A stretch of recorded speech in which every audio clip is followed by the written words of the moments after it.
Hello, and welcome to Apparitions and Alibis. I'm your host, AJ Stallman, and this is episode 12 Double Digits. The podcast is a wee preteen. I'm so proud. We have also reached over 500 listeners, which is amazing. Keep coming back, guys. I have a lot more to give you. Speaking of reaching places, we have some listeners in the Republic of Moldova, which looks like it has a lot of wineries. Honestly, I had never heard of it, and I Googled it, and it looks beautiful. And also the Netherlands. So big hugs across the world, and I hope you enjoy the podcast. Now, as far as hugs, if you decide to visit the places I'm talking about today, definitely bring someone to hug because it just might get spooky. So I have my coffee, I have my dogs, I have my veggie egg rolls. Let's do this. From colonial Williamsburg, 5 hours away, lies a sleepy little area called Abington, Virginia. It is home of the 34-mile-long Virginia Creeper Trail and is a great spot of going for outdoor lovers, hikers, horseback riders. For historic must-sees, the top three are Martha Washington Inn and Spa, the Barter Theater, and the Abington Tavern. Today, we will focus on the first two. In the history of Abington before colonists found it, it was home to various indigenous cultures. The land that Abington falls on was surveyed by Dr. Thomas Walker from 1748 to 15. We're going back in time, people. I'm kidding. 1750. According to local lore, Daniel Boone once referred to the area as Wolf Hills after his dogs were attacked by wolves during a hunting trip. It is not clear how the town got its name. Some believe it was after Martha Washington's ancestral home, Oxfordshire, England, while others believe it was after a young English nobleman named Lord Abington. Either way, by the late 18th century, it was one of the most important commercial and transportation hubs in the Southwest Virginia. Numerous buildings began popping up to support the growing community. Now, the best way to introduce the beautiful Martha Washington Inn and Spa is by its own website information. And they say,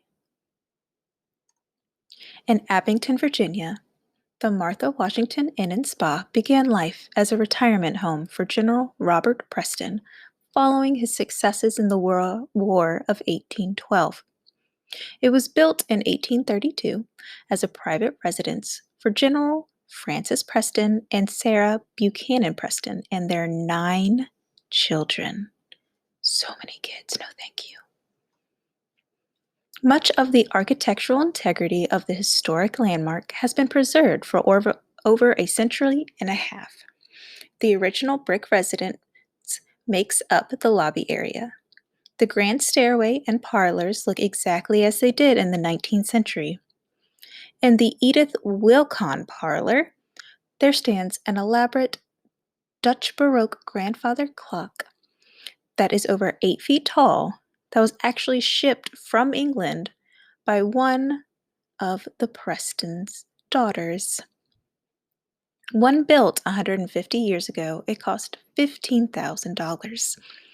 Later, it was purchased again for $21,000 in hopes of it becoming an upscale college for young women. In honor of the First Lady of our nation, it was named the Martha Washington College. It was called the Martha by the locals. The college was opened for 70 years through the Civil War and the Great Depression. It was actually during the Civil War that many of the Martha's most intriguing ghost stories and legends evolved. The war between states soon severely impacted the college. Schoolgirls became nurses, and the beautiful grounds became training barracks for the Washington Mounted Rifles. The Confederate and Union troops were involved in many fights in and around the town, with the college being a makeshift hospital for the wounded, both Confederate and Yankee. Even though the war took its toll, the college survived. But the Great Depression, typhoid fever, and declining enrollment eventually took its toll. The Martha was closed in 1932, being empty for several years after that. In 1935, the Martha Washington opened as a hotel and hosted many illustrious guests. Eleanor Roosevelt, President Harry Truman, Lady Bird Johnson, Jimmy Carter, and Elizabeth Taylor are counted among the many famous people who enjoyed the hotel. In 1984, the United Company, representing a group of dedicated businessmen, bought the Martha Washington and began a multi-million dollar renovation. The restoration was carefully designed to preserve and enhance much of its original splendor and architectural detail. In 1995, the Martha Washington Inn joined the Camberley Collection of Fine Historic Properties. Today, the Martha Washington Inn and Spa stands as a gateway to the past, providing those modern amenities expected by today's travelers amid the genteel elegance of period antiques and furnishings. Being surrounded by war and disease, it's safe to say that there will be some spirits that have a hard time passing over. Thus, they stay at the Martha Washington Inn and Spa.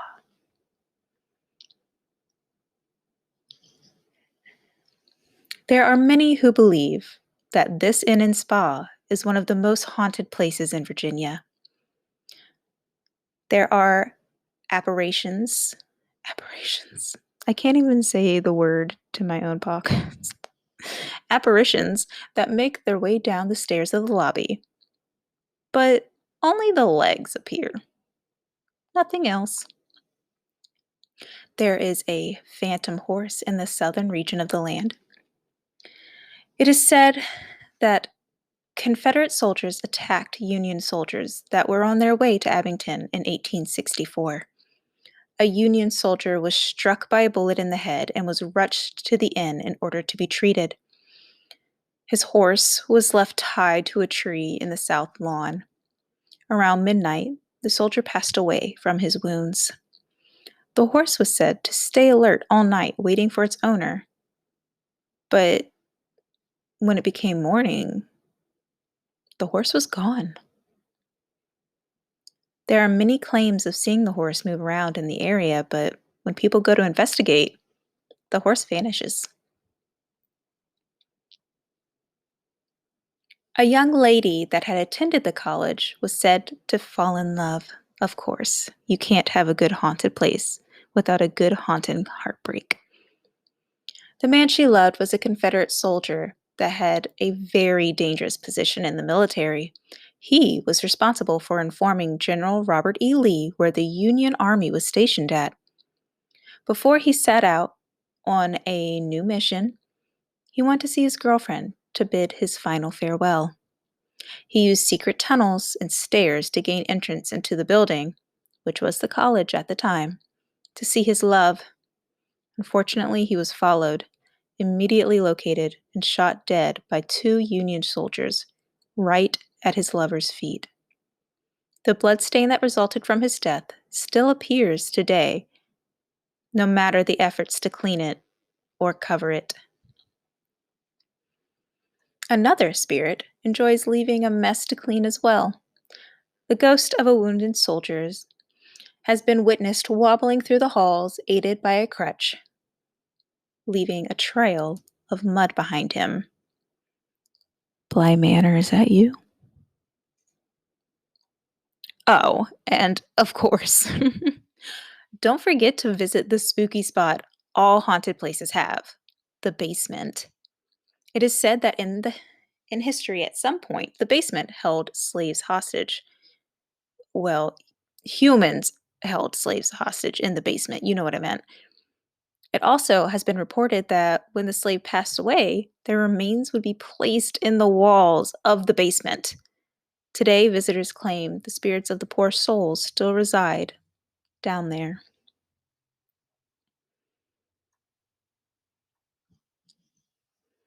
When Martha Washington College first opened its doors to the sick and injured during the Civil War, there were students that took on the responsibilities of nurses to care for the individuals that were brought in for medical help.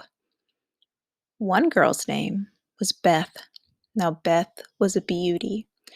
She was a girl with a kind heart, and she loved playing the violin. She ended up having the responsibility of caring for a Union soldier. While caring for him, they, of course, fell in love. One day, he passed away. Despite the fact it broke Beth's heart, she knew he was no longer suffering.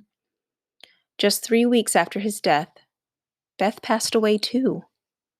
She had contracted typhoid fever, which affected many at the time.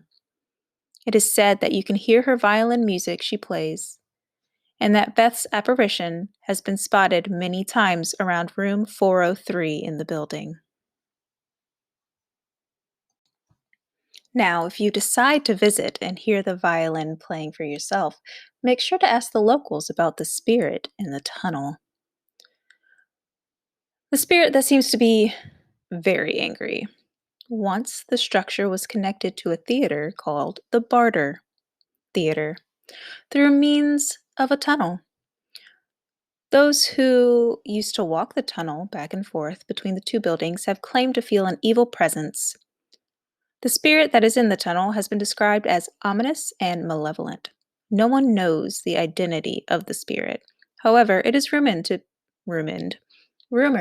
to be the ghost of a man who was killed in 1980 when the passage collapsed. The actors who used the winding underpass during the 1930s and 1940s said they feel his presence lurking in the dark. However, others think that there were two Confederate soldiers that were smuggling ammunition in the tunnels, and maybe they are the ones who are still there.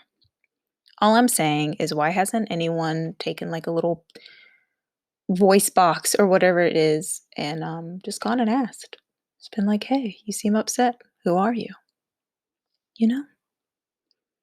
Whoever they are, they're well known for chasing out carpenters that were working on the tunnel late one night. They abandoned their tools and food at 3 a.m. and ran away, calling later demanding to be paid, that someone else go gather their tools, and claiming they will never step foot in the theater again. Now, one cool thing I found at the Barter, or found out about the Barter Theater, is that when it opened, it was basically still the Great Depression, and with the surrounding areas being mostly farmland, citizens could get in to see a show by trading 40 cents worth of veggies, dairy products, or livestock in exchange for a ticket. Before it was a theater, though, it was a church, a jail, a town hall, and a firehouse. The fire alarm was actually left in the building for a while and would randomly go off during performances. The actors had to wait for the sound to stop before they could continue. There's also said to be a grumpy ghost that chases actors out of their dressing rooms from time to time. A Confederate soldier is also said to appear. If he shows you his wound, you'll die in 2 days. Jeez. According to Rick Rose, the producing artistic director of the Barter Theater as of 2017, the main ghost in the Barter Theater is Robert Porterfield, the founder of the theater. Porterfield came from a well-known family and studied at New York's American Academy for Dramatic Arts for 2 years. He created the theater in 1933, which helped him win the Regional Theater Tony Award in 1948. Today, many still see his ghost, sometimes sitting in the audience on opening night or in the stage manager's booth. Actors consider a Port Field sighting a good sign of luck, even more so before a show. Sometimes, though, his spirit likes to pull pranks on the stage crew. He moves things around during performances. People have seen things backstage. Props move across the table, a broom move from one place to another. But the founder might not be the only spirit still enjoying the show. Some say that there's a haunting by an old housekeeper who held seances, and she imprisoned evil spirits in the theater's now locked pyramid room. She's known to yell at those who stay too late or rehearse past working hours. But what I want to know is, why is the pyramid room locked? I'm curious. Is it because of the evil spirits? Is it because of her? Like, why'd they lock it?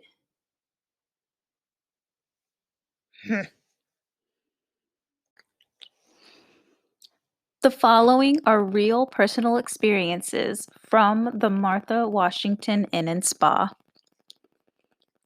John wrote, I live in the neighboring city of Bristol, Virginia, which is about 20 miles away from Abington, Virginia.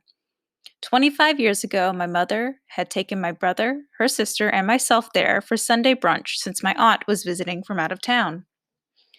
Afterwards, we took a stroll around the hotel to check it out, visiting the lobby, pool area, gift shop, and hallways of a couple floors of the hotel. I had a very weird feeling in several areas of the hotel. If there's a weird noise, it's because my cat is loving on the microphone. When we were about to leave, my mother decided to take a picture of me and my brother and aunt at the bottom of the grand staircase. When she got the film developed, she was shocked to see the three of us standing on the staircase, as well as a white-gray mist in the form of a human right behind me. I believe what or whoever it is in the picture is an entity from the past, probably from when the hotel was converted to a hospital for the injured soldiers during the Civil War.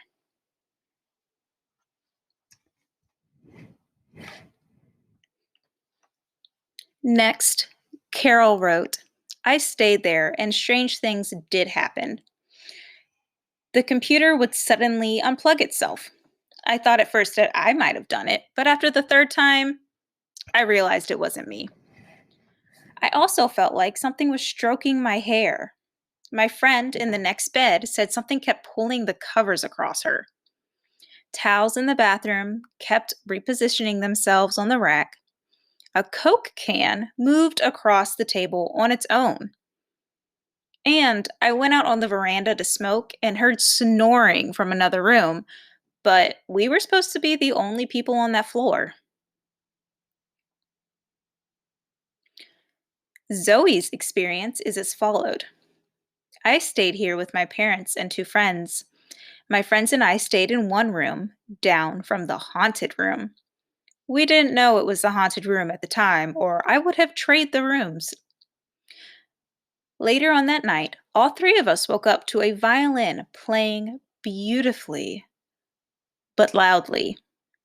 We could tell it was coming from the other room, but all three of us were too scared to go check it out.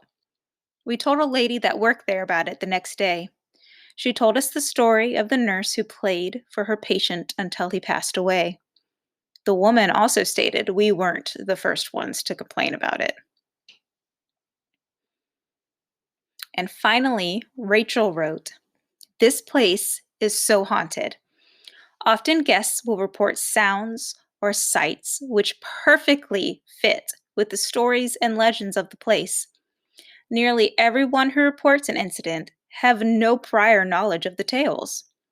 Reports include snare drums, a horse's hooves, being touched and even kissed, seeing a disfigured soldier, a woman on the stairs, and hearing faint voices call their names.